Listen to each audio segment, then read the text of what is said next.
네, 안녕하세요. 저는 CNT테크의 전하성이라고 합니다. 오늘 저희가 20주년을 맞아서 C포럼을 처음 열게 되었는데요. 오늘 주제는 지금 투자 혹한기 어떻게 극복할 것인가로 시작하도록 하겠습니다. 20주년이어서 기분 좋은 이야기만 할까도 생각했지만 지금 워낙에 투자가 혹한기, 특히 뭐 빙하기까지 왔다라는 이야기가 들리고 있습니다. 근데 이는 모두 코로나로부터 왔습니다. 여기 수치들을 보시면은 미국의 수치인데 올해 2월만 하더라도 수백만의 사망자 또 100만 이상의 일일 확진자를 기록했던 게 불과 멀지 않은 이전의 일입니다. 지금 엔데믹 시대 위드 코로나라 하더라도 이 여파는 지금도 넘어오고 있는데요. 코로나 때 전 세계 모든 정부들은 돈을 찍어서 극복을 하려 했습니다. 결국 유동성으로 극복을 하려고 했지만 보복 소비까지 더해지면서 이 상황은 더 좋지 않아졌습니다. 미국은 소비자 물가 상승률이 최대 9.1%까지 올랐고요. 지금 좀 조정이 됐다 하더라도 금리는 계속 올라가서 떨어질 생각을 보이지 않고 있습니다. 사실상 고물가 시대, 인플레이션 시대가 도래한 것이죠. 보통 고물가 시대, 인플레이션 시대를 맞게 되면은 원자재를 증산해서 원자재 가격을 낮추는 방향으로 물가를 잡습니다. 하지만 원자재 생산 국가들이 협조는커녕 전쟁까지 일으키는 바람에 원자재는 더더욱 올라갔고 오로지 물가를 잡을 수 있는 방법은 바로 금리를 높이는 방법밖에 없었습니다. 금리가 인상이 되면 이 상장, 코스닥 시장을 대표적으로 예로 들 수가 있는데요. 상장 시장의 성장주들은 급락을 하게 됩니다. 그러면 이 여파는 사실상 스타트업 투자에 영향을 미칩니다. 정리를 하자면 유동성 홍수로 또 보복 소비로 또 공급 부족으로 인플레이션이 발생했고 금리를 높이는 것 말고는 방법이 없었기 때문에 성장주들은 현재 지금 바닥을 치고 있고 이는 바로 현재 스타트업 투자 시장의 투자 한파로 닥치게 되었습니다. 그렇다고 해서 투자 한파여서 방법이 없는 건 아닙니다. 오늘 포럼의 목적은 이 투자 한파를 극복하기 위해서 여러 가지 인사이트를 패널들을 모시고 얻는 것이 목적입니다. 투자 한파임에도 불구하고 투자를 열심히 하는 금융 집단은 있습니다. 바로 CVC들인데요. 우리나라도 많은 CVC들이 있고 CNT테크도 혹시 저희 연역을 보셔서 아시겠지만은 처음부터 투자하는 금융회사가 아니라 이 소프트웨어 회사였습니다. 지금도 소프트웨어 업을 하고 있고 투자를 병행하고 있는데 이런 자기 사업을 가지고 투자를 병행하는 그런 회사들을 이제 CVC, 코퍼레이트 벤처 캐피탈이라고 하고 있습니다. CVC는 이 그래프를 보시면은 2020년도부터 6,100억에서 올해 한 1억 5천억까지 꾸준히 투자를 늘려가고 있습니다. 그리고 우리나라는 재벌의 세습 때문에 이 CVC가 많은 규제가 있지만 미국과 중국 같은 경우는 전체 투자의 30-40%를 CVC가 차지하고 있습니다. 사실 CNT테크도 CVC이기 때문에 투자를 혹한기도 더 할 수가 있었는데요.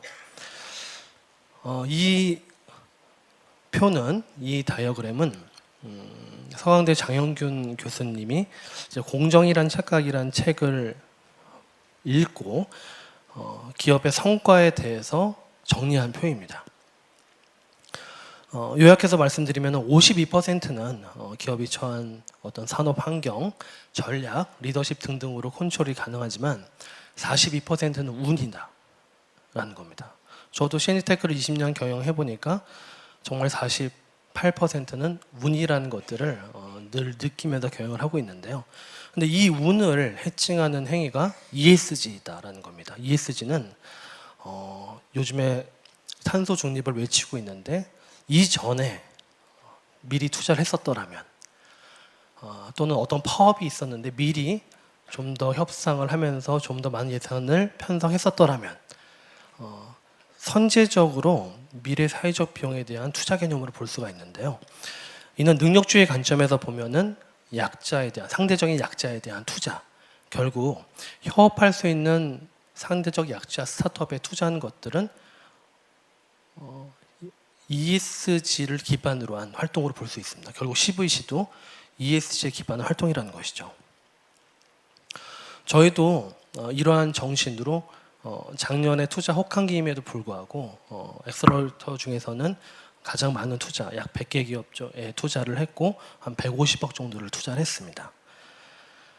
그리고 투자 혹한기인 만큼 저희도 후속 투자 유치율이 떨어지고 있습니다. 벤처캐피탈들이 이쯤 되면 투자를 해야 되는데 라고 저희도 생각을 하지만 생각보다 투자가 늦춰지고 하다 보니 팁스가 어느 때보다도 굉장히 중요해졌고 작년에 거의 저희도 30개의 팁스를 매칭을 하였습니다. 엑셀러레이터에 대해서 그래도 다들 아시겠지만 그래도 한 번 더 요약을 해서 말씀드리면은 엑셀러레이터가 어떠한 금융업이냐, 샌드박스형 투자, 샌드박스형 보육을 하는 기업이다. 결국은 실패를 용인하는 투자와 또 실패할 가능성이 높더라도 마지막까지 보육을 하는 것이 엑셀러레이터의 정신이다, 이렇게 설명드릴 수 있습니다. 엑셀러레이터와 벤처캐피탈의 차이점에 대해서도 많이 궁금해 하시는데, 예를 들어서 30억 원 정도의 자본이 있다라면은 벤처캐피탈은 한두 개 기업에 투자를 할 수 있는데 엑셀러레이터 같은 경우에는 20개 정도 기업에 투자를 합니다. 거의 20배 일을 더 해야 되는데요. 그러면서 보육을, 극초기 기업이기 때문에 보육을 또 동반을 해야 됩니다. 결국 굉장히 노동 집약적이면서도 또 보육을 동반해야 하기 때문에 많은 책임감과 또 피로감이 있는 사업이지만은 이 엑셀러레이터 사업 같은 경우는 정말 사명감을 가지고 해야 되는 사업이라는 것들을 저도 느꼈고 저와 저희 직원들도 늘 그것을 상기시키면서 일을 해나가고 있습니다. CNT테크가 그렇게 멋있는 이름은 아니잖아요. 저희도 엑셀러레이터를 할 줄 알았으면 좀 제가 창업할 때 좀 고민해서 이름을 지었어야 되는데 그냥 그 이름을 20년째 쓰고 있습니다. 그래서 지금 이 CNT테크의 의미를 사실 저희가 재해석을 했습니다. 콜라보레이션즈 오브 뉴 트렌드 테크놀로지, 그러니까 새로운 트렌드의 기술들의 협력이라는 의미로 CNT테크의 의미를 재정의하고 또 저희가 내부 프로세스를 많이 정비를 했는데요. 기존의 벤처캐피탈의 투자였던 네트워크 기반의 아웃바운드 기반의 딜소싱을 인바운드 딜소싱으로 바꾸고, 또 회수 시점의 변화도 벤처캐피탈의 세컨더리 펀드의 구주를 시리즈 B 이후에 매각하는 형태로 저희가 프로세스를 정비하면서 5,000개 이상 스타트업을 보육했고 또 330개 이상의 스타트업에 투자하는 성과를 얻었습니다. 이 저희의 투자가 마중물이 되어서 약 10배가 넘는 벤처캐피탈의 후속 투자를 유치해내기도 했습니다. 그래서 기존의 금융과는 좀 약간 다릅니다. 이런 포럼도 하고 또 매일 아침 제가 유튜브를 하거든요. 그래서 그 유튜브에서 스타트업들을 소개하는 목적은 또 저희가 더 많은 스타트업들을 보기 위한 인바운드 마케팅 목적도 있고, 또 하나의 목적은 또 벤처캐피탈 심사분들에게 쉽게 소개하기 위한 목적도 있습니다. 오늘 이 투자 혹한기를 저희가 극복하는 첫 번째 오프닝 세션에 귀한 5분의 패널을 모셨습니다. 엔젤 투자협회 고영하 회장님, 코리아 스타트업 포럼의 최성진 대표님, 캡스톤 파트너스의 송은강 대표님, LB 인베스트먼트의 구중회 전무님, 마지막 롯데벤처스의 배준성 상무님을 모셨습니다.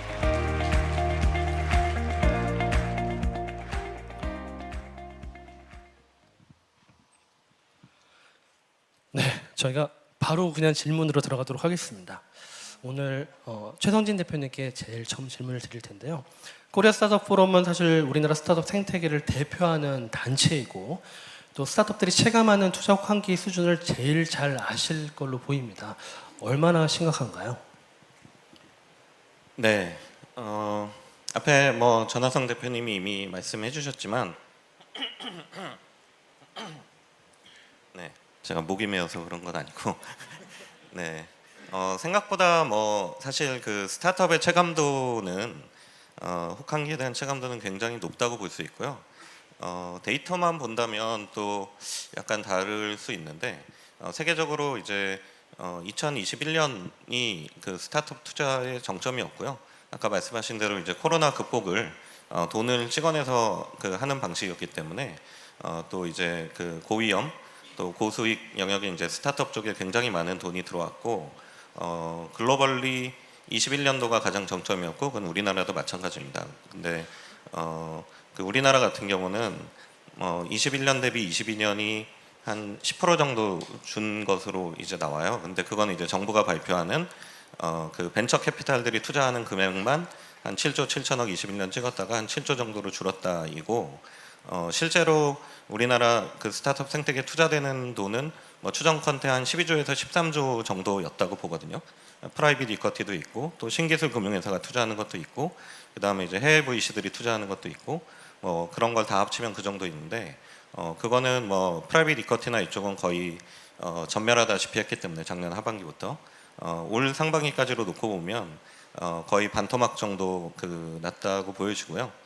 다만 이제 이 전체 투자 곡선을 보면 21년이 굉장히 튀는 데이터여가지고 21년을 제거하면 한 2010년부터 22년까지 우상향은 하고 있다.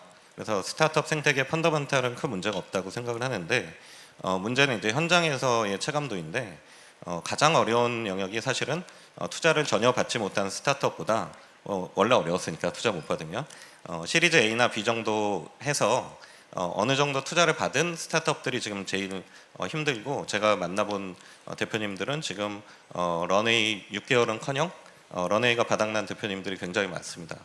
근데 기존 투자자들도 투자를 안 해주고 대표님 한번 버텨보세요. 화이팅 뭐 이런 이제 얘기만 하는 경우도 많고 그거는 이제 투자자들의 스탠스가 작년부터 완전히 바뀐 거죠.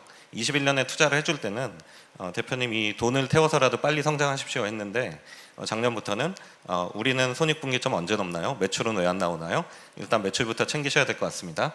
살아남아야 될 것 같습니다. 하니까 이제 굉장히 어렵고요. 그리고 저는 이제 두 가지가 걱정인데 극복이 될 겁니다. 이게 극복이 되지만 시리즈 A, B 정도에 있는 역량 있는 스타트업과 그 창업가들이 이 한순간에 그 집단이 좀 이렇게 붕괴해버리지 않을까가 제일 걱정이고 두 번째로는 이제 대학에 계신 분들 이야기 들으면은 확실히 대학생들의 창업 열기가 확 꺾였다.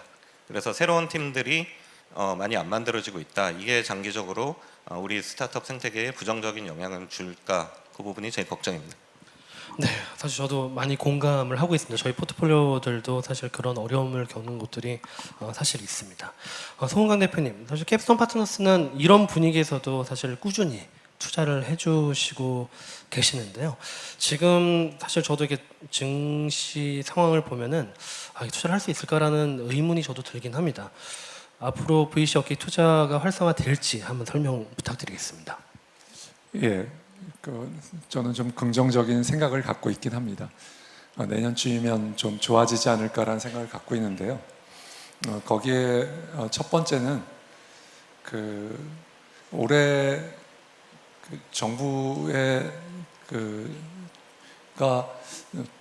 벤처 캐피탈의 위기를 이렇게 바로 실감하지 못하셔가지고 그래서 한국 벤처 투자나 이렇게 마중물격인 자금을 조금 제한을 했었습니다. 그런데 지금은 특히 VIP를 포함해서 정부에서 굉장히 이런 위기를 느끼고 계시고 그래서 내년에는 조금 예산도 적절히 확보가 될 것 같고요. 그 마중물로 민간에서도 좀 늘어나지 않을까 싶습니다. 근데 그 외에 경제가 어떻게 될 것인가 이거는 참 예측하기는 어려울 것 같습니다. 우크라이나 전쟁이 어떻게 될 것이냐 또는 미국과 중국의 이런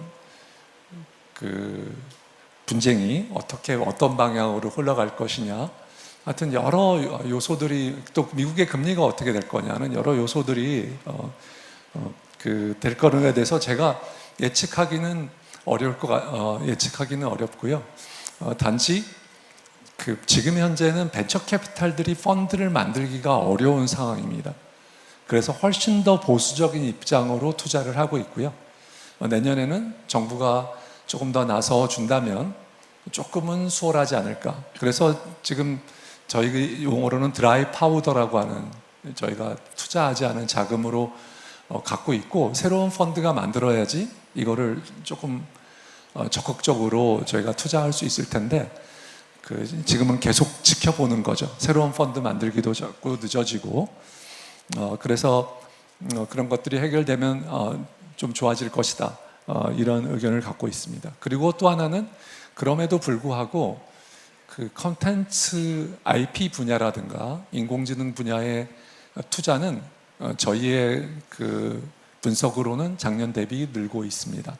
그래서 어떤 분야이냐, 어떤 사업을 하느냐에 따라서 투자를 못 받는 것은 아니다. 더 투자가 많이 이루어지고 있는 것들, 인더스트리도 있다는 것을 알아두시면 좋을 것 같습니다. 네, 이상입니다. 네, 그러니까 정부의 역할도 중요하다는 말씀해 주셨고, 또 한 섹터, 여러 섹터들이 또 가능성이 있는 또 추사가 이루어지고 있다는 말씀도 해주셨습니다. 배준성 상무님, 롯데벤처에서 대표적인 국내 CVC입니다. 그리고 제가 아까 발표에 CVC들의 투자는 늘어나고 있다. 그리고 이제 저희 CNT테크의 사례도 들긴 했는데요. 앞으로 CVC 투자, 또 일반 VC들과는 다른 공격적인 투자 이어가리라 보십니까? 네, 그 모두의 말씀 주신 대로 뭐 우리나라만이 아니라 외국 사례를 봐도 한 2010년대부터 봤었을 때 CVC의 투자 비중은 굉장히 빨리 늘어났었습니다. 지금 제가 알기로는 대략 한 말씀 주신 대로 30%에서 40% 정도 되는 걸로 알고 있고요. 미국 사례 같은 경우에는.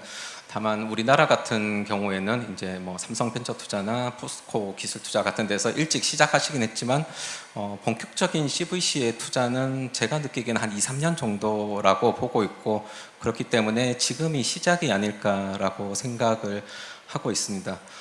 그렇기 때문에 실은 뭐 생긴 지는 이미 작년에 생기고 올해도 많이 생기고 있지만 아마 올해는 본격화되기는 솔직히 약간 어렵지 않을까. 왜냐하면 CVC들도 경험이 쌓여야 되고, 그리고 펀드를 활용함에 있어서 아무래도 FI 투자를 주로 하는 독립계 VC들보다는 모 회사와의 관계라든지 투자 의사 결정 과정이 좀 시간이 오래 걸릴 수 있기 때문에 아무래도 본격화되는 거는 빨라도 올해 하반기 그리고 내년이 되어야지 CVC의 투자가 본격적으로 집행이 되지 않을까, 그렇게 예상을 하고 있고요. 다만 CVC의 특징은 방금 송강 대표님께서 최근에 AI나 컨텐츠 투자 쪽으로는 이제 많이 몰리고 있는데, 약간 좀 다르게 보면은 이제 그 외에 있는 스타트업들은 투자 유치에 어려운 경우가 많이 있는 것 같습니다. 제가 봐도. 근데 다만 저희 롯데 같은 경우도 그렇고 다른 대기업들은 기존 좀 올드한 산업군들을 많이 가지고 있고, 또 거기에 있어서 새로운 혁신들을 이제 막 찾고 시작했기 때문에 오히려 그쪽 분야에 있는 스타트업들은 일반적인 이제 벤처 캐피탈보다는 CVC 쪽에 좀 더 집중을 해서 투자 유치하는 노력을 기울일 수 있으면은 그래도 좀 좋은 성과가 있지 않을까, 그렇게 생각을 하고 있습니다. 네, 내년에 더 활성화될 것이다라는 이런 좋은 전망도 해주셨고요. 고영 회장님, 사실 아까도 제가 팁스 이야기를 잠시 했었는데, 투자 혹한기일수록 팁스의 중요성은 점점 더 커지고 있습니다. 사실 저희 CNT테크도 팁스 매칭을 하나라도 더 하려고 최선을 다하고 있는데요. 앞으로 정말 팁스 제도 확대라든지 또 이런 정부의 역할에 대해서도 한 말씀 부탁드리겠습니다. 지금 대한민국 창업 생태계가 이렇게 성장할 수 있었던 가장 중요한 게 저는 팁스 제도라고 생각을 합니다. 그러니까 우리가 2013년도에 팁스 프로그램을 만들 때, 그때 이제 우리나라의 창업 생태계가 대단히 열악했습니다.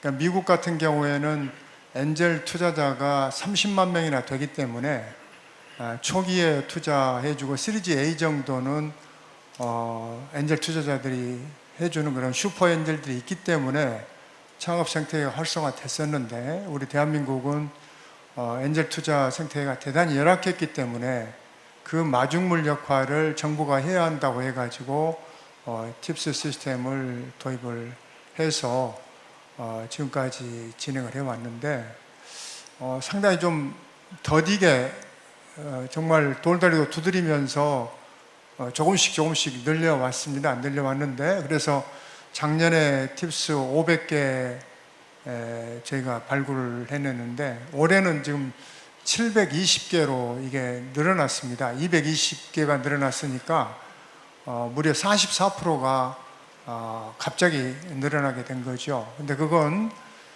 작년에 대통령 선거를 치룰 때 저희들이 이제 그 각 당 양 대통령 후보 진영에다가 이 팁스 확대의 중요성을 피력을 하고 이걸 공약에 저희가 다행히 집어넣어 가지고 현 정부 대통령 그 인수위원회에서 이걸 받아들였습니다. 근데 상당히 이게 파격적입니다. 왜냐하면은 220개를 늘리려면은 예산이 2천억이 더 필요하거든요. 그러니까 정부 예산 2천억을 과감하게 여기로 돌린다는 게 엄청나게 어려운 일인데도 불구하고 이 정부가 그것을 받아들여서 720개가 됐고요. 또 지금까지 팁스는 5억 플러스 2억 해서 7억을 지원해주는 R&D 5억에다가 창업지원자금 2억에서 7억을 지원해주는 시스템으로 계속 해왔는데 이번에는 3억을 투자받으면 17억을 지원해주는 그런 딥테크 팁스 트랙을 하나 더 만들어서 그게 올해 120개입니다. 그래서 기존에 600개, 올해 120개에서 딥테크에서 120개가 720개를 올해 저희가 발굴할 수 있게끔 됐는데 그건 현 정부가 상당히 파격적으로 이 팁스티오를 늘려줬고요.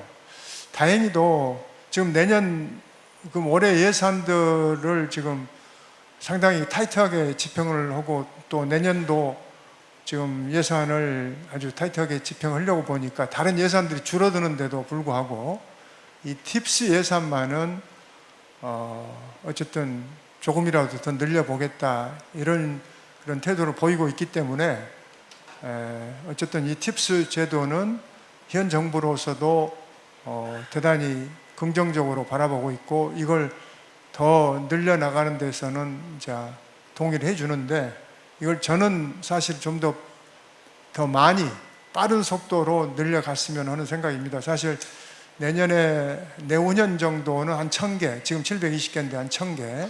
그래서 2030년도에는 1년에 한 2000개씩을 이런 기술 벤처를 키워내는 시스템으로 작동을 하게 되면은 제가 한 10년만 하게 되면 이게 한 2만 개 정도의 기술 벤처를 우리가 키워낼 수가 있습니다.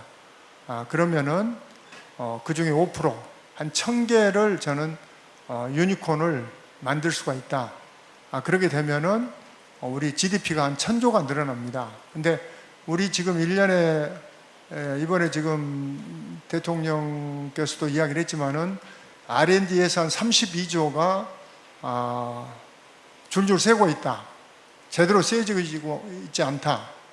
그런 지금 문제의식을 가지고 있기 때문에 이 지금 R&D 예산 중에서 한 2조 정도만 저희가 지금 올해 팁스 예산이 한 4천억 되는데 이걸 2조 정도만 늘리면은 그러니까 우리 지금 GDP 60조에 2조면은 아주 미미한 돈입니다. 근데 이걸 투입을 하면은 10년 후에 우리가 1000조를 만들어낼 수 있다고 봤을 때는 엄청나게 효율성이 높은 그런 정부 투자가 되기 때문에 저는 그런 방향으로 계속 정부에 요구를 하고 있고 정부도 일정 부분에서는 이런 방향으로 나가겠다고 하고 있기 때문에 저는 기대를 해보고 있습니다.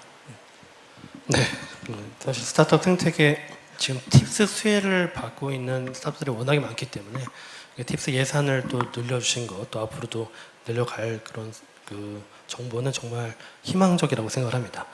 구정희 전문의 그 LB 인베스트 펀드는 대형 VC고 왠지 그냥 대형 VC고 크니까 투자를 더 많이 그냥 이런 상황에다 하실 것 같은데 이 투자 전략이라든지 또 해외 VC 동향도 많이 알고 계시잖아요. 해외 동향까지 좀 공유 부탁드리겠습니다. 네, 예, 저는 딥텍 쪽하고 지금 해외 투자 본부를 맡고 있고요.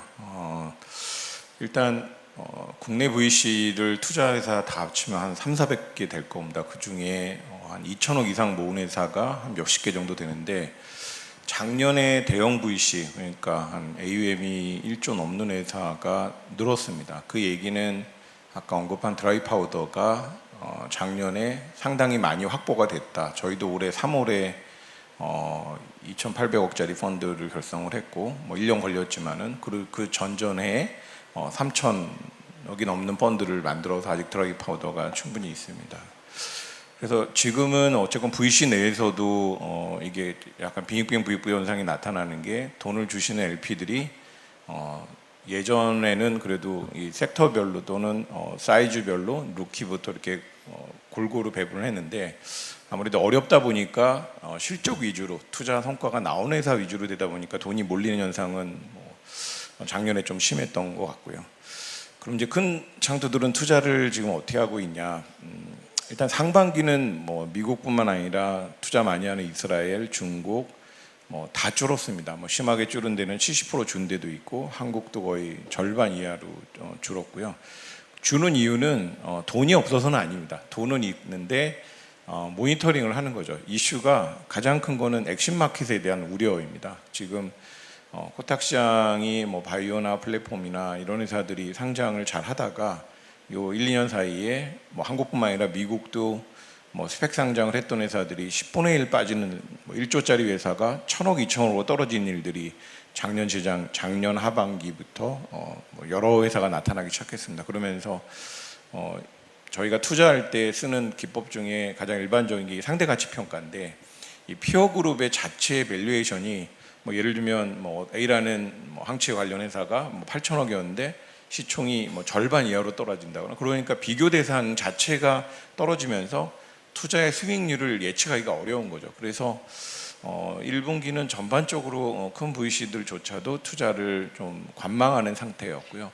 저희는 이제 3월에 어쨌건 클로징이 되면서 투자를 시작했는데 벌써 50억짜리 건을 여러 개 투자를 이제 시작했습니다. 왜냐하면 저희 보는 입장에서는 제가 올해 벤처캐피탈 25년 차인데 IT 버블도 봤고 리만 사태도 봤고 하지만 통계적으로 아카데믹하게 분석을 해봐도 그런 위기가 있은 다음에 펀드가 수익이 좋다는 게 숫자로 증명이 되고 있습니다. 그렇기 때문에 경험 있는 VC들은 올해 내년까지가 굉장히 좋은 시즌이라고 보고 있고요. 그리고 한국의 펀드 특성상 일반적인 펀드 운영 기간이 8년입니다. 그러면 해외 같은 경우는 뭐 10년에서 12년, 뭐 최근에 20년짜리도 얘기 나오지만 어쨌건 펀드의 운영 기간이 긴 편인데 한국은 8년이면 8년의 절반, 그러니까 4년 안에 투자를 해야 됩니다.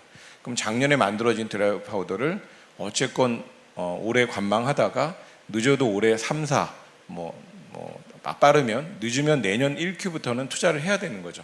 왜냐하면 이게 투자가 몰려버리면 투자 포트폴리오를 구성하는데 상당히 애로점이 있습니다. 그래서 시점상으로 보면 올해 하반기 내지는 내년 정도에는 이제 VC들도 투자를 할 수밖에 없고 해야 되는 상황이라는 걸 좀 말씀드리고 싶고요.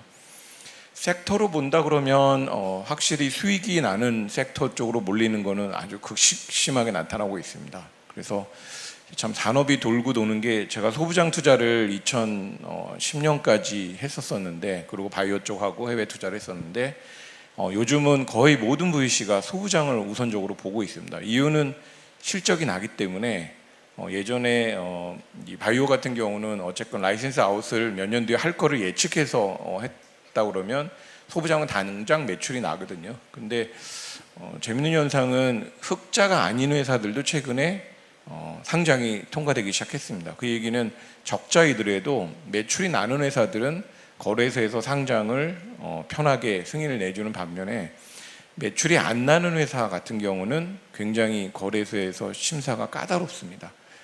그래서 지금 바이오나 플랫폼 같은 경우는 그런 상황 때문에 아무래도 VC들이 좀 더 까다로운 잣대. 예전 같으면 시드나 뭐 프레이 같은 경우는 그 소위 M&A를 하는 지표만 보고 투자를 했다면 지금은 그건 기본으로 보고 언제 수익 모델로 전환될 거냐, 언제 BP 부분이 어느 정도 수준에서 나올 것이냐, 그리고 종국적으로 어느 정도 수익이 나올 것이냐를 설명하지 않으면 투심위가 통과가 안 됩니다. 그래서 이제 투자를 받으시는 스타트업 입장에서는 고심하셔야 될 게 예전 정도의 A라는 회사가 이 정도 되는데 밸류 얼마, 또 이런 단계 투자를 받았는데 얼마라는 거는 싹 지우셔야 돼요. 지금은 VC조차도 지금 챌린지를 받고 있습니다. 그래서 투자 이제 상담을 하시거나 IR 자료를 발표하실 때는 좀 더 롱텀, 그러니까 상장 전까지의 최소한 로드맵이 어떻게 될 것인지에 대한 그림을 보여주셔야 돼요. 그리고 해외 투자 같은 경우는 미국 같은 경우는 지금 뭐 AI 쪽은 특히 생성형 AI 때문에 난립니다. 이게 어떤 시장에 파급 효과를 올지는 모르지만 뭐 오픈 AI를 비롯해서 AI 투자는 이 상황에서 제일 큰 비율로 투자가 되고 있고요. 반면에 이제 중국 같은 경우는 지금 아무래도 그 예전 소위 이런 AI 쪽이나 아니면은 플랫폼으로 성장하는 회사들이 자리를 잡다 보니까 지금은 거기도 첨단 제조, 소위 어드밴스 매니팩처링이라고 하는 분야를 집중 투자하고 있고요. 이거는 또 지금 미국과 중국의 관계 문제 때문에 내재화나 국산화 이슈로 지금 굉장히 많은 돈들이 들어가고 있습니다. 그래서 이거는 당분간은 아마 미국에 대한 수출 금지 이슈 때문에 소재, 부품, 장비, 2차 전지 부분이 아마 중국의 아마 메인 투자가 될 것 같고요. 반면에 이제 프랑스나 이런 데들이 최근에 한국에 방문을 많이 했습니다. 그래서 저희도 프랑스 벤처 캐피탈하고도 그렇고 뭐 영국 벤처 캐피탈, 뭐 스웨덴 벤처 캐피탈을 이렇게 쭉 미팅을 했는데 한국에 대한 관심들이 예전보다 확실히 많아졌습니다. 특히 IT나 이 바이오텍도 그렇고 뭔가 이제 딥텍 관련해서는 협업 파트너를 찾는 측면이 하나 있고, 또 하나는 예전엔 중국을 이제 허브로 봤다면 한국을 또 하나의 아시아 허브로 보고 아시아 진출할 때 한국에서 파트너를 찾으려는 경향들이 확실히 늘어났습니다. 그래서 저희 포트폴리오 중에 인바운드나 아웃바운드 하는 것들을 소개해주는 사례들이 이제 꽤 많이 늘었거든요. 그래서 예전보다는 글로벌 진출이 좀 용이해졌다고 그럴까, 아니면 좀 시장이 열렸다고 그럴까, 그런 분위기는 좀 탐지되고 있습니다. 네, 말씀 감사합니다. 그 송강 대표님 바로 이어서 질문 드리겠습니다. 이번에 사실 상장을 준비하고 계시고, 뭐 저는 개인적으로 좋은 결과 있으리라 믿습니다. 근데 벤처 캐피탈들은 이미 많이 상장을 했고, 또 상장 시너지를 기반으로 또 투자를 이어가고 있는데, 엑셀러레이터는 아직 상장한 회사가 없습니다. 그래서 향후 엑셀러레이터의 어떤 상장 가능성이나 또 미래 가야 될 방향, 왜냐면 이 자리에 또 엑셀러레이터 분들이 많이 오셔서 조언을 부탁드리겠습니다. 예, 저 우선은 엑셀러레이터 상장되겠죠. 예, 지금은 뭐 안 됐지만 롱텀으로 보면 안 될 이유가 없다고 생각합니다. 그다음에 엑셀러레이터가 어떻게 성장돼야 되느냐 하는 거를 제가 뭐 이렇게 말씀드리기 조금 충분한 그런 인사이트는 부족하지만 제가 사례로 드릴 수 있는 건, 첫 번째는 국내 엑셀러레이터는 특혜로 자라났다.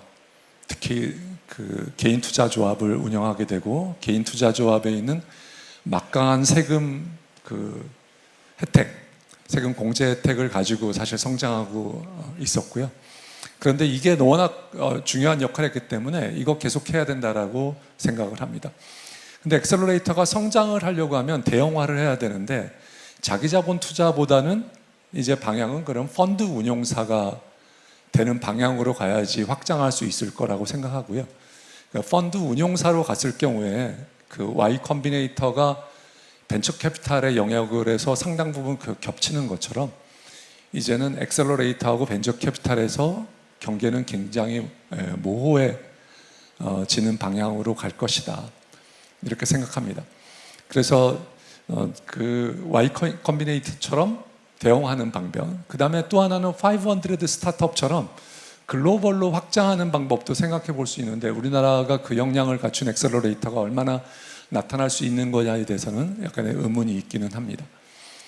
그리고 마지막으로 엑셀러레이터가 성장하기 위해서 펀드 운용사가 됐을 때, 사실 벤처 캐피탈 저희 회사도 이제 한 5천억이 조금 안 되는 AUM을 가지고 있고요. 펀드 운용사라는 건 남의 돈을 받아서 운용을 하는 회사인데요. 이것보다 더 커지면 어떻게 되지 하는 고민이 있습니다. 왜냐하면 수익률은 되려 우리가 받는 수수료는 커지긴 하지만 수익률은 더 많은 투자를 해야 되기 때문에 낮아질 가능성에 대해서도 또 이런 시기에 그 고민이 있거든요. 그리고 훨씬 더 많은 투자를 해야 된다면 사실 우리가 발굴하는 것보다는 선택을 받는 벤처 캐피탈이 돼야 된다고 생각하는데, 똑같은 논리가 엑셀러레이터도 적용된다고 생각합니다. 펀드를 키웠을 때 우리 엑셀러레이터가 그 초기 투자자에게 선택을 받을 수 있을 거냐, 그들이 투자 받고 싶은 엑셀러레이터가 될 것이냐 하는 문제에 대해서 고민해야 될 것 같고, 그거는 상당한 또 특히 엑셀러레이터 스테이지로 보면 작은 금액을 투자하는 회사이기 때문에 상대적으로 얼리 스테이지에 굉장한 큰 도전이 될 거라고 생각하고 있습니다. 그러면 잘 투자하고 계속적으로 후속 투자하는 Y 컴비네이터처럼 그런 방향으로 가야 되지 않을까. 그리고 결국은 벤처 캐피탈하고도 경쟁을 해야 되는 방향으로 가지 않을까, 이렇게 그 조심스러운 예측을 해봅니다. 네, 감사합니다. 네, 감사합니다. 엑셀러레이터 업계 정말 귀한 조언이라고 생각을 합니다. 최성진 대표님, 지금 이제 사실 코스포와 또 엑셀러레이터사들과의 교류가 되게 많잖아요. 저희도 7월 중순에 CNT테크하고도 이제 좀 행사가 하나 준비가 되어 있는데, 이 스타트업 업계를 대표해서 엑셀러레이터 업계에 좀 바라는 점이나 또 필요한 조언이 있으면 부탁드리겠습니다. 네. 그러고 보니까 여기 모이신 분들이, 앞에 나오신 분들이 저 빼고는 다 투자자 포지션이셔가지고, 예. 뭐 부탁드리고 싶은 거는 이제 뭐 당연히 이 스타트업 투자 많이 해주십사 하는 부분인데, 이게 의자가 겸손한 자세로 부탁을 드려야 되는데 의자가 자동적으로 좀 교만한 자세가 나오는, 제가 교만해서 그런 건 아니고, 예, 잘 좀 부탁드리겠습니다. 사실 그 작년에 제가 작년 상반기에 이제 미국에서부터 막 투자가 완전히 급감하는 시그널을 보고 우리도 곧 그렇게 될 것 같아서 스타트업 생태계 관계자분들이 제일 많이 모이는 행사 가가지고 제가 뭐 한 20-30분한테 물어봤어요. 투자사 대표, 엑셀러레이터 대표님들한테 어떻게 보시냐 했더니 이제 하반기부터 확실히 그 꺾일 것 같다. 그런데 우리는 투자를 줄이지 않을 거다. 아니면 오히려 늘리겠다. 왜냐하면 뭐 아까도 말씀 나왔지만 지금이 그런 때가, 투자 혹한기가 투자하기 가장 좋은 때니까 우리는 투자를 늘리겠다.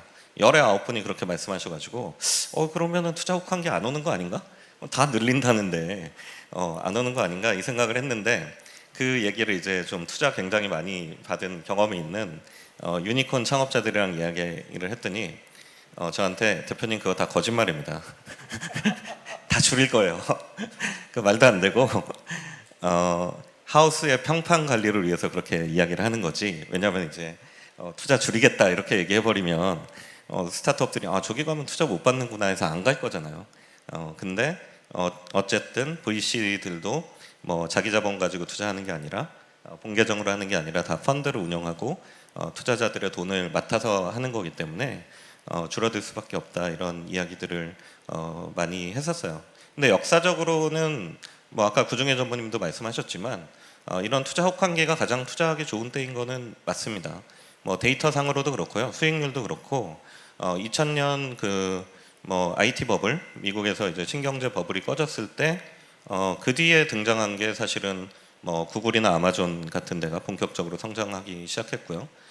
그 다음에 이제 2008년 리만 브라더스 사태 이후에 2009년부터 뭐 우리가 잘 알고 있는 우버나 에어비앤비 같은 유니콘 스타트업들이 본격적으로 등장하기 시작합니다. 그리고 우리나라 모태펀드도 2009년 그 모태펀드 출자한 거의 수익률이 가장 좋은 걸로 알고 있어요. 그러니까 이거는 실제로 이제 데이터로 검증된 부분이기 때문에 좀 더 적극적으로 투자를 해주시면 어떨까 하는데, 그럼에도 불구하고 어려움이 많으신 건 알고 있고, 그리고 이제 우리 스타트업 뭐 창업자 아니면 준비하시는 분들이 여기 계시다면 지금은 투자자 우위 시장이라는 것을 명확히 인식해야 됩니다. 뭐 21년, 20년 같은 밸류를 인정받는다든가 이런 거는 꿈도 꿔서는 안 된다고 생각하고요. 그때는 투자자분들이 굉장히 또 힘든 시기였어요. 제대로 된 투심을 열 시간도 없이 대표님 다음 주까지 결정 안 하시면 다른 투자자한테 기회가 갑니다. 이러던 시장이었어. 확실히 창업자 우위 시장이었고, 지금은 확실히 투자자 우위 시장입니다. 뭐 이 사이클이 돌기 때문에 언제까지 이게 유지될지는 모르겠지만, 근데 엑셀러레이터를 포함해서 여기 계신 투자자분들한테 부탁드리고 싶은 거는 뭐 잘 아시겠지만 어려울 때 도와주는 친구가 진짜 친구잖아요. 그래서 사실은 이 시기에 스타트업들에게 얼마나 진정성을 갖고 또 본인의 확고한 투자 철학을 가지고 투자를 지속하고 또 그 스타트업들의 성장에 도움을 줬느냐가 각 엑셀러레이터와 VC 하우스들의 평판을 결정짓는 결정적인 시기가 될 거라고 봅니다. 왜냐하면 창업자들끼리 지금 굉장히 여러 가지 이야기들을 많이 하면서 어떻게 이 어려움을 극복해야 될지를 많이 이야기하고 있어요. 그러니까 사실은 지금 좀 상황이 어렵고 이럴 때 좀 확고한 투자 철학을 가지고 스타트업들에게 투자를 해주시는 분들이 엑셀러레이터와 VC들도 크게 성장할 수 있는 계기가 될 것이기 때문에 좀 적극적인 투자를 부탁드립니다. 네. 네, 그렇게 하겠습니다. 네, 배준성 선생님이 바로 이어서 질문 드리겠습니다. 저희도 보면은 요즘에 그 B2C보다는 B2B 기업들이 많이 나오고 있는데요. B2B 기업들은 사실 대기업들과의 오픈 이노베이션, POC들이 상당히 중요하잖아요. 그래서 향후 대기업들의 오픈 이노베이션의 어떤 활용 방향 이런 부분을 스타트업 창업자들에게 조언을 해주신다면요. 네. 가령 예전의 기업들 같은 경우 생각해 보시면은 아주 초기의 기업들 1900년대 초반이나 그런 기업들은 R&D 기능이 없었습니다. 주로 생산하고 뭐 관리 쪽, 영업 쪽에 집중이 되어 있는데 새로운 이제 혁신이었죠. 그 나름의 R&D 기능이 기업의 안으로 들어오는 게 그때부터 거의 시작되었고 이제 한 100년이 지난 시점에 지금의 주요 대기업들 혹은 기업들은 이제 R&D의 외주화를 생각하고 있는 시기가 아닌가 싶습니다. 그에 따라서 이제 CVC들도 활발하게 생겨나고 있고 기존에는 어떻게 보면은 10년 전만 해도 뭐 소위 말해서 거들떠보지도 않던 스타트업들에 대해서 관심도 많이 생기고 뭐 POC 프로그램이라든지 아니면 오픈 이노베이션 프로그램들이 많이 생기게 되었고 그 흐름은 이제 변하지 않을 거고 계속 커질 거라고 생각이 듭니다. 다만 그게 뭐 스타트업 관계자분들이 되었던 아니면 대기업에서 이제 이런 오픈 이노베이션을 담당하는 분들이 되었던 좀 당부드리고 싶은 게 물론 제 개인적인 경험일 수 있지만 오픈 이노베이션은 굉장히 어떻게 보면 힘든 일이고 경험이 많이 필요한 일인 것 같습니다. 저희 롯데벤처스만 해도 처음 생기고 나서 이제 오픈 이노베이션을 한다고 한 게 벌써 한 6년, 7년이 넘었는데 실제 아직까지도 막 그렇게 외부에 자랑할 만한 일들이 많지는 않은 것 같습니다. 뭐 없는 건 아닌데요. 근데 그만큼 그거는 스타트업에서도 이해를 좀 해야 되고 대기업도 준비가 되어야 되는데 아직까지는 양측의 눈높이가 맞지 않는 경우가 많습니다. 가령 스타트업 같은 경우에는 대기업의 어떤 담당자를 만났다고 해서 뭐 금방 계약이 이루어지거나 혹은 뭐 우리의 POC가 성공적으로 되거나 그런 걸 기대하는 경우도 많고 그럼 대기업의 담당자들도 어쨌든 위에서 지금 계속 얘기하고 있으니까 새로운 것들을 찾기 때문에 스타트업과의 미팅은 활발하게 이루어지는데 그게 실제 성과로 이루어지기 위해서는 기존의 대기업의 여러 가지 프로세스라든지 허들 그리고 좀 진행되다가 바뀌는 뭐 담당자의 변화라든지 수많은 시간들과 노력들이 필요하기 때문에 일단 스타트업 분들은 처음 한번 몇 번 만났다고 해서 너무 큰 기대를 가져서는 안 될 것 같고요. 다만 그렇다고 실망을 할 것도 없는 게 어차피 대기업과 협업을 통해서 성공을 이루려면은 대기업의 검증을 한번 거칠 필요가 있는 아이템들도 분명히 있을 거라고 생각이 듭니다. 근데 그럴 경우에는 스타트업이 대기업을 이제 이용하겠다라는 생각으로 진행을 해주셔야지 아니면 거기에 목을 맨다거나 여기만 되면은 우리가 성공할 거라고 해서 계속 거기에 시간과 자원을 투자하는 일은 그게 대기업이 되었던 스타트업이 되었던 좀 그렇게 좋은 관계는 아니고 결국은 윈윈을 이루지는 못할 것 같습니다. 최근에 저희 회사 같은 경우에는 물론 저희 쪽에 뭐 저희 엑셀러레이팅 프로그램에 지원을 하거나 혹은 뭐 저희에게 투자를 받으려고 하시는 스타트업들이 저희 계열사와의 협업을 바라시는 분들이 많습니다. 근데 저희가 경험적으로는 솔직히 얘기하면 초기 스타트업 같은 경우에는 대기업과의 협업이 현실적으로 굉장히 어렵다고 봅니다. 아직 비즈니스 모델도 확립이 되지 않았고 기술적인 독보성에 대해서도 검증이 되지 않은 상태에서 거기에 선뜻 협업을 진행할 현업 관계자들은 굉장히 드물다고 생각을 하고요. 다만 어느 정도 비즈니스 모델이 확립이 되고 외부의 검증도 거친 이후에 차라리 특정 분야에서 매출이 나고 있는 그런 스타트업이라면은 아마 대기업과의 좀 오픈 이노베이션도 훨씬 더 적극적으로 할 수 있고 좀 효과가 커지리라 그렇게 생각을 하고 있습니다. 네, 감사합니다. 네, 오픈 이노베이션 어느 때보다도 굉장히 중요하거든요. 그래서 그런 방향성에 대한 설명 감사드립니다.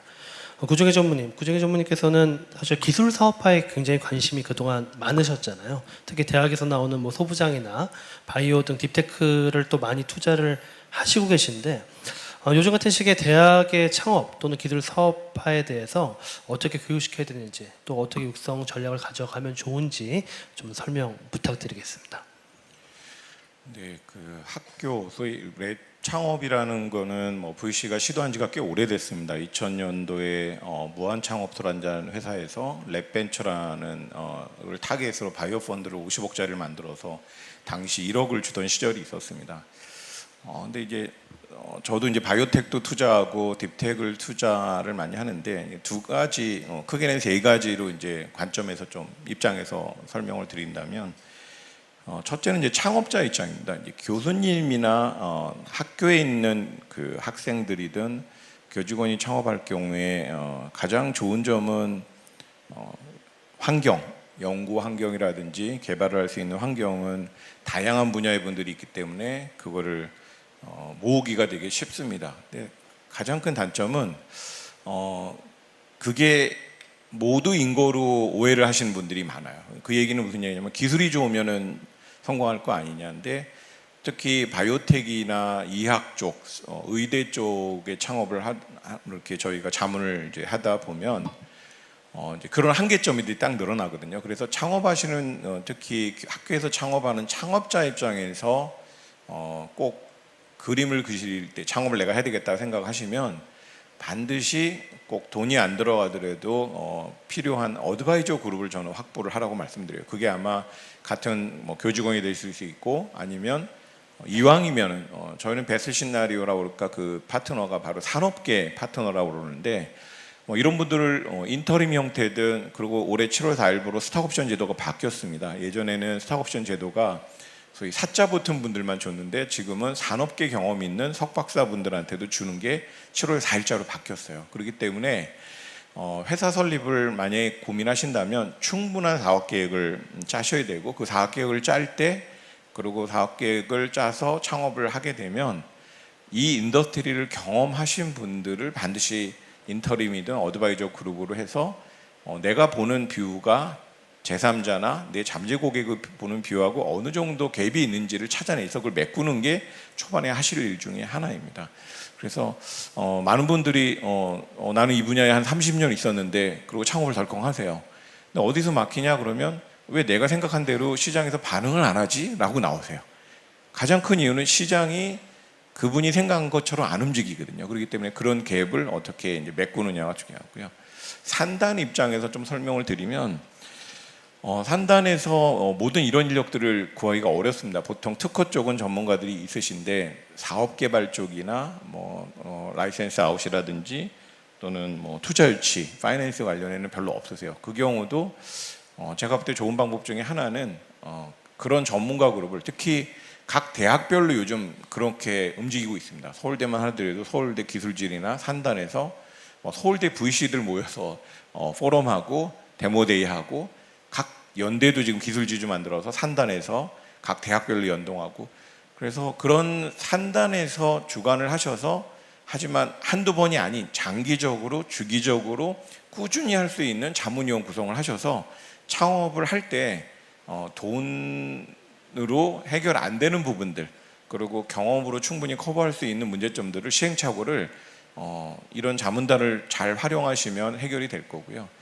기술지주나 이제 직접 투자하시는 학교의 이제 가장 큰 고민은 후속 투자일 겁니다. 그래서 이거는 결국 방법이 대외적으로 창구를 여셔야 돼요.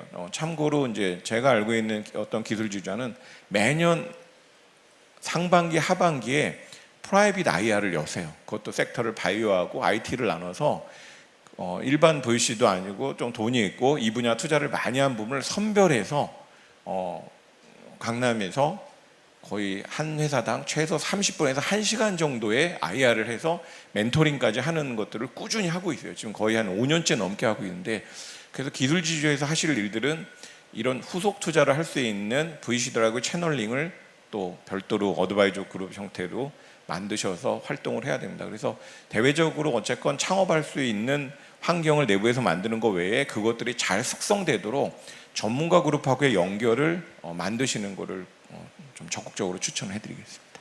네, 감사합니다. 이번 세션을 마무리 짓는 마지막 질문 고영 회장님께 드리겠습니다. 대한민국의 스타트업 생태계 방향성을 좀 회장님께서 제시해 주신다면 앞으로 어떻게 나가야 될까요? 한 10년 전에 비하면은 대한민국 창업 생태계는 엄청나게 좋아졌습니다. 지금 전 세계에서 창업하기 제일 좋은 도시 1등부터 이렇게 순번을 매기면은 물론 이제 첫 번째가 실리콘밸리, 또 뭐 뉴욕, 보스턴, 뭐 런던 이렇게 되는데 한국의 서울이 보통 한 20위권 밖이었거든요. 근데 작년에 서울이 12위로 아시아에서는 제일 창업하기 좋은 도시로 선정이 될 정도로 한국의 창업 생태계가 정말 많이 좋아졌습니다. 여러분들도 주변에 보시면은 창업해가지고 성공한 분들이 투자자로 변신하는 그런 분들을 아마 이제는 뭐 흔하게 보는 그런 정도로 창업 생태계가 좋아졌죠. 그러니까 미국의 창업 생태계는 창업에서 성공하고 엑시던 분들이 투자자로 변신했기 때문에 미국 창업 생태계가 세계 창업계를 주도해 나가는데, 이제 우리도 점차 그런 현상들이 보여지는 것 같고요. 또 하나는 지금 이 시대는 이제 스타트업의 시대라고 저는 생각을 합니다. 그러니까 전 세계적으로 모든 혁신이 다 스타트업들에서 이루어지고 있습니다. 옛날에는 그 혁신들이 대부분 대기업들이 혁신을 이뤄냈는데, 지금은 거의 모든 분야에서 혁신을 스타트업이 해내고 있습니다. 여러분 뭐 전기자동차, 자동차 업계 하면은 뭐 테슬라가 스타트업이잖아요. 그 다음에 우주 항공 산업만 하더라도 이게 엄청나게 헤비한 산업인데도 불구하고 스페이스X가 그 혁신을 주도해내는 거고, 그 다음에 가장 보수적인 산업인 바이오 산업, 헬스케어 산업에서도 우리 코로나 백신을 모더나라는 스타트업, 또 화이자 백신은 바이오엔테크라는 독일의 스타트업이 만든 그 백신을 화이자가 대량 생산해서 판매를 한 거거든요. 또 요즘 가장 핫한 인공지능 산업만 하더라도 거기에 많은 투자를 해왔던 구글이나 뭐 마이크로소프트, 아마존, 페이스북 이런 회사가 혁신의 선두가 아니라 오픈 AI라는 스타트업이 선두에 서는 그런 시대가 지금 현재 우리가 살고 있는 이 지금 현재입니다. 대기업은 조직이 그런 그 기술 역량이 있어도 조직이 비대하고 관료화되어 있기 때문에 의사결정 과정이 복잡해서 이 혁신의 속도를 못 따라가는 거고, 중소 중견기업은 아예 기술, 돈, 인재가 없어서 안 되는 거고, 그래서 스타트업들에 의해서 모든 혁신이 이루어져 가는 그런 시대이기 때문에 저는 대한민국 스타트업들한테 엄청난 저는 기회가 있다고 생각을 합니다. 뭐 잘 아시겠지만은 저는 지금이 대한민국 국운 상승기라고 봅니다. K-팝 지금 이건 정말 엄청난 저는 성과라고 봅니다. 이 BTS나 블랙핑크나 또 요즘에 뭐 수많은 그런 아이돌들이 전 세계 음악계를 지배하고 있는 이런 현상을 보면서, 그뿐만 아니라 뭐 콘텐츠, K-푸드, 이제는 저희 이 K 스타트업이 아마 전 세계를 이렇게 혁신해 나가는 그런 시대라고 보여지는 거고요. 지금 물론 그 우리 스타트업들 이 민간 분야에서 노력에 비해서 정치권에서의 관심이 좀 덜합니다만은 그 부분도 저는 조금씩 변화가 있으리라고 생각이 되고요. 그래서 아마 이 벤처 투자 쪽으로나 이런 예산이 아마 내년부터는 저는 좀 더 늘어가리라고 저는 생각합니다. 특히 여러분들 지금 창업하시는 데서 요즘같이 자금이 어려울 때 이 팁스를 최대한대로 여러분들이 활용하셔야 합니다. 그러니까 지금 1+5억, 그러니까 1억 투자 받으면 5억에다가 2억 주는 그런 트랙이 600개가 있고요. 그 다음에 3억 투자 받으면은 15억 R&D 자금 주고 지원 자금 2억에서 17억에서 20억을 여러분들이 투자 받을 수 있는, 그것도 지분은 3억만 주는 그런 딥테크 팁스가 120개가 올해 지금 할당되어 있기 때문에 여러분들이 이런 걸 잘 활용하시면은 아마 여러분들한테 엄청난 기회를 저는 가져올 수 있으리라고 생각이 되고요. 저는 대한민국이 정말 아주 위대한 그런 나라라고 생각합니다. 우리 국민들이 엄청나게 똑똑하기 때문에 대신에 지금까지는 창업보다는 안정된 직장을 추구하는 그런 문화 때문에 우리나라가 좋은 스타트업들을 많이 배출해내지 못했지만은 이제 그런 부분에서 서서히 변화가 일어나고 있기 때문에 우리 대한민국 스타트업들을 키워서 앞으로 지금 이 팁스를 더 확장을 해가지고 1년에 한 2,000개 정도의 스타트업, 지금 720개인데 매년 조금씩 늘려가가지고 한 2,000개 정도만 저희가 1년에 배출해내면은 그러면 저는 10년 안에 우리가 유니콘 1,000개를 만들 수 있으리라고 생각이 됩니다. 그리고 지금 투자 환경도 저희가 팁스 지금 운영사가 본래 5개 운영사로 시작을 해가지고 지금 111개로 지금 늘어났습니다. 그래서 저희 팁스 운영사도 앞으로 한 300개 정도 늘려갈 예정이고요.